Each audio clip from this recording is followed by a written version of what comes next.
नमस्कार, मैं अंजलि मिश्रा। स्वागत है आपका हमारे चैनल में। इस वक्त the Kashmir files box office पर कमाल कर रही है। लगातार द कश्मीर फाइल्स जो है बॉक्स ऑफिस पर आपको बता दें कि एक के बाद एक जो पायदान है वो ऊपर जाती नजर आ रही है और आज के वक्त में द कश्मीर फाइल्स 200 करोड़ के क्लब में भी शामिल हो चुकी है। इसके बावजूद लगातार जो है इनकी कमाई में बढ़ोतरी देखने के लिए मिल रही है। अब एक तरफ जहां पर एक तबका है लोगों का जो लगातार द कश्मीर फाइल्स को लेकर तारीफ कर रहा है, उस फिल्म के बारे में उससे काफी जुड़ पा रहा है उस इमोशन के साथ, तो वहीं दूसरे तरफ अगर देखें तो इस फिल्म को लेकर लगातार राजनीति भी काफी चरम पर की जा रही है। इस फिल्म को कोई आधा सच, कोई प्रोपागेंडा और कोई एजेंडा का नाम दे रहा है। और ऐसे में एक बार फिर से इस फिल्म को लेकर एक याचिका दायर की गई AIMIM के नेता की तरफ से, जिसके बाद उस याचिका को कोर्ट की तरफ से खारिज कर दिया गया। आखिर क्या था उस याचिका में, क्यों डाली गई ये याचिका और इसके खारिज करने के पीछे कोर्ट ने क्या कुछ रीजन बताया है, इसके बारे में हम आपको जरा विस्तार से बता देते हैं।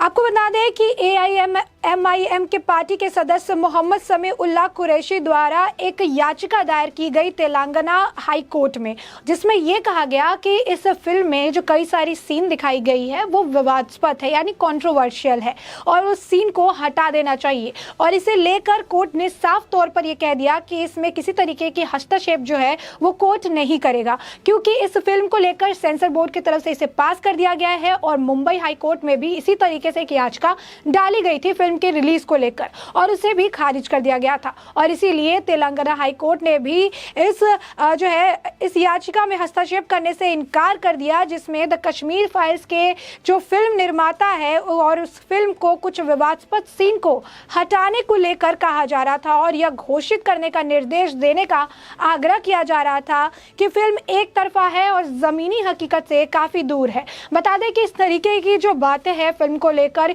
ये लगातार कही जा रही है। एक कम्युनिटी के जो लोग हैं इस फिल्म को लेकर लगातार जो है विवादास्पद बयान देते नजर आ रहे हैं, चाहे वो नियाज खान हो और या फिर अब AIMIM के ये नेता हो। अब ऐसे में उन्होंने इसे लेकर जो है याचिका डाली थी, जिस याचिका पर जो डिस्कशन था वो न्यायमूर्ति P माधवी देवी कर रही थी। उन्होंने इस पर जो है सुनवाई के लिए उन्हें बिठाया गया था। इस याचिका पर विचार करी थी। इसमें यह भी कहा गया कि फिल्म मुसलमानों की भावनाओं को आहत करता है। इसमें यह भी कहा गया कि इसमें प्रस्तुत किया गया कि तो कश्मीरी पंडितों की जो सामूहिक हत्या और उन्हें अन्य क्षेत्रों में पलायन करने के लिए मजबूर करना काफी बर्बरता वाला काम है और काफी अमानवीय था। हालांकि निर्माता ने इसे दिखाया जैसे कि पूरा मुस्लिम समुदाय कश्मीरी पंडितों के यानी कश्मीरी हिंदुओं के खिलाफ था। यह स्थापित किया गया कि जिहादियों ने पंडितों को देश से निकाला था और केंद्रीय फिल्म प्रमाणन बोर्ड यानी यहाँ पर जो सेंसर बोर्ड है उसे लेकर कहा जा रहा है कि सेंसर बोर्ड का प्रतिनिधित्व करने वाली जो है T सुजान कुमार रेड्डी ने भी इसे लेकर तर्क दिया। उन्होंने जब इसे सुना तो उन्होंने कहा कि सेंसर बोर्ड जो है उसने फिल्म को देखने के बाद ही उसे प्रमाणित किया था, यानी उसे पास किया था। और ऐसे में जब वो सेंसर बोर्ड द्वारा जारी प्रमाण पत्र को चुनौती नहीं दे रहे थे तो अब अचानक से उन्हें फिल्म से क्या तकलीफ हो गई है जब फिल्म के रिलीज को इतने ज्यादा दिन हो चुके हैं। साथ ही उन्होंने जो है इस मांग को देखते हुए याचिकाकर्ता को ये भी जो है सजेशन दिया, सुझाव दिया, जिसमें उन्होंने ये कहा कि वो सेंसर बोर्ड ट्रिब्यूनल से संपर्क कर सकते हैं, क्योंकि लगातार ये कहा जा रहा था कि इस फिल्म में कई सारे ऐसे दृश्य दिखाए गए हैं जो कि मुस्लिम समुदाय की फीलिंग्स को आहत करता है और इसीलिए उन्होंने कहा कि अब आप जो है इसे लेकर सेंसर बोर्ड ट्रिब्यूनल से संपर्क कर सकते हैं। साथ ही सुजान रेड्डी ने भी अदालत का ध्यान इस बात पर केंद्रित करने की कोशिश की कि मुंबई हाई कोर्ट में भी फिल्म रिलीज के खिलाफ एक जनहित याचिका डाली गई थी, जिसे मुंबई हाई कोर्ट ने खारिज कर दिया था। और दोनों पक्षों की जब दलील सुनी गई तो दलील सुनने के बाद न्यायमूर्ति माधवी देवी ने हस्तक्षेप करने से इस पूरे मामले में इनकार कर दिया। साफ तौर पे आपको बता दें कि द कश्मीर फाइल्स को लेकर लगातार इस तरीके की बयानबाजी देखने के लिए मिल रही है, लगातार इस तरीके से जो है बातें कही जा रही है। बता दें कि फिर इसे लेकर जो फिल्म के निर्देशक हैं विवेक रंजन अग्निहोत्री, उन्होंने अपने ट्विटर हैंडल पर एक जो आर्टिकल है उसे साझा किया, जिसमें लिखा हुआ था TKF यानी the Kashmir Files petition high court not to interfere, यानी हाई कोर्ट नहीं करेगा हस्तक्षेप। और इस आर्टिकल को, एक इंग्लिश आर्टिकल को उन्होंने शेयर करते हुए लिखा कि हर दिन एक नई लड़ाई है, एक नया संघर्ष है, और इस बार जो है मोहम्मद शमी उल्लाह कुरैशी जो AIMIM है उन्होंने जिसे लेकर याचिका डाली, लेकिन सच हर दिन जीत रहा है और एक बदलाव के लिए सत्यमेव जयते। और साथ ही उन्होंने एक हैशटैग भी इस्तेमाल किया, राइट टू जस्टिस। तो साफ तौर पर आप देख सकते हैं विवेक अग्निहोत्री भी इस फिल्म को लेकर काफी ज्यादा वोकल रहे हैं। वो इस फिल्म से जुड़ी हर प्रतिक्रिया को अपने ऑफिशियल ट्विटर हैंडल से साझा करते हैं, उस प्रतिक्रिया पर अपनी राय भी रखते हैं। अगर इस फिल्म से जुड़े हुए कोई सवाल खड़े किए जाते हैं तो उस पर भी बेबाकी से जवाब विवेक रंजन अग्निहोत्री देते नजर आते हैं। हाल ही फिलहाल में आप देख सकते हैं कि नियाज खान का मामला भी काफी ज्यादा सुर्खियों में बना हुआ है। नियाज खान ने भी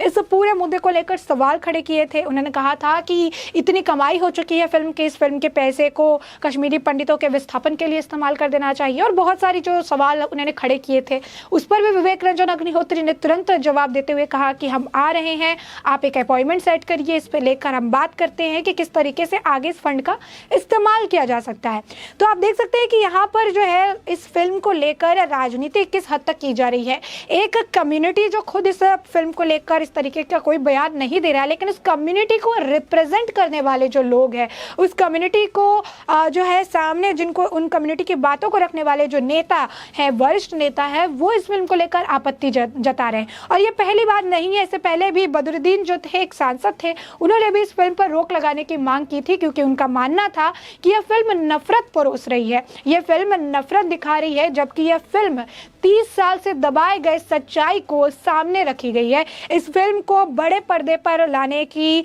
जो एक मुहिम है इसे चलाई गई, क्योंकि इस फिल्म को कभी जो है इस तरीके से दिखाया गया। कई सारी फिल्में थी जो कभी कश्मीर पर, कभी हिंदुओं पर, किसी चीज़ों पर बेस्ड थी, लेकिन कभी भी इस तरीके से सच को नहीं दिखाया गया। हमेशा उसे फिल्टर किया गया, फिल्टर करके लोगों के सामने पेश किया गया, जिसमें कभी भी उस सच को, उस पार्ट को दिखाने की कोशिश ही नहीं की गई कि कितना अत्याचार किया गया था, आखिर हुआ क्या था। इस चीज़ को भी बहुत फिल्टर करके दिखाया गया था। और पहली बार एक फिल्म ऐसी आई जिसने बिना फिल्टर किए एक सच्चाई को सबके सामने रखा, जिस सच्चाई से लोग जुड़ रहे। बता दें, इस फिल्म को बनाने में महज 12 करोड़ रुपए की लागत, काफ़ी लो बजट फिल्म थी, काफ़ी कम बजट की फिल्म थी, 12 करोड़ रुपए लगे थे, और आज के वक्त में 200 करोड़ के क्लब, यानी सुपर डुपर हिट कहिए, ब्लॉकबस्टर हिट कहिए, चल रही है। इसके पीछे का कारण भी वो जनता है जो पैसे देके इस टिकट को खरीद रहे हैं, हॉल में जा रहे हैं, इस फिल्म को देख रहे हैं और इस फिल्म की सच्चाई से जुड़ पा रहे हैं। यही नहीं, अगर आप सोशल मीडिया का इस्तेमाल करते होंगे तो आपने देखा होगा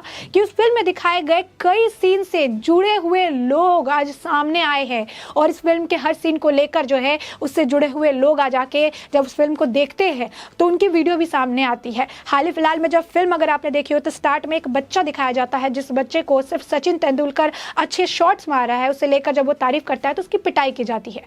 वो भी बच्चा आज बड़ा हो चुका है, उस फिल्म को देखता है और वो अपनी कहानी बताता है कि आखिर हुआ क्या था। जो कहीं ना कहीं जो कैरेक्टर्स अब निकलकर सामने आ रहे हैं, जो फिल्म में जो कैरेक्टर है और रियल लाइफ में जो कैरेक्टर्स निकलकर सामने आ रहे हैं, वो भी ये बताता है कि इस फिल्म के साथ जस्टिस किया गया है। इस फिल्म में जो चीज़ें दिखाई गई है वो सच पर आधारित है, और यही कारण है कि सच की वजह से अब कुछ लोगों को इस तरीके से तकलीफ हो रही है। उस फिल्म में कई सारी सीन दिखाई गई है, उससे जो अभी रियल लाइफ के जो लोग हैं वो इससे अब खुलकर इस पर बात करने लगे हैं। कश्मीरी पंडित, कश्मीरी हिंदुओं से जब इस मुद्दे पर इंटरव्यू लिया जाता है तो वो बताते हैं कि आखिर ये सच कितना भयानक था, जिसे सिर्फ दिखाया गया है, जो कि सिर्फ 2% है। अगर आपको कहे कि उस 1.5 या 2.5 घंटे के फिल्म में जो दिखाया गया वो उस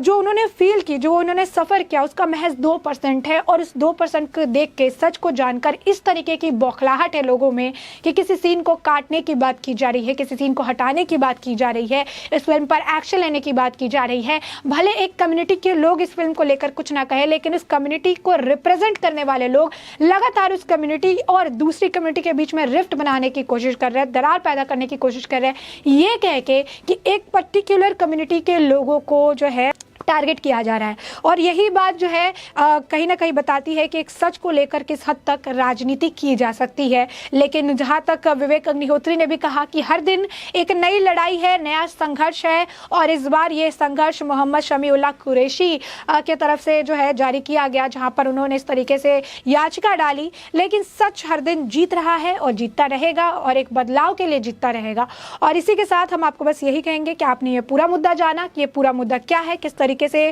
तेलंगाना की जो हाई कोर्ट है उसने इस याचिका को लेकर इस पे हस्तक्षेप करने से मना कर दिया। तो ऐसे में जो एआईएम के नेता है उनके लिए भी ये बड़ा झटका है और साथ ही साथ कहीं ना कहीं ये बात सही है कि सच हर दिन जीत रहा है। तो आपने ये पूरा मुद्दा जाना कि ये पूरा मुद्दा क्या है और इस पूरे मुद्दे पर आपकी भी जो राय हो हमें कमेंट सेक्शन में कमेंट करके जरूर बताएं।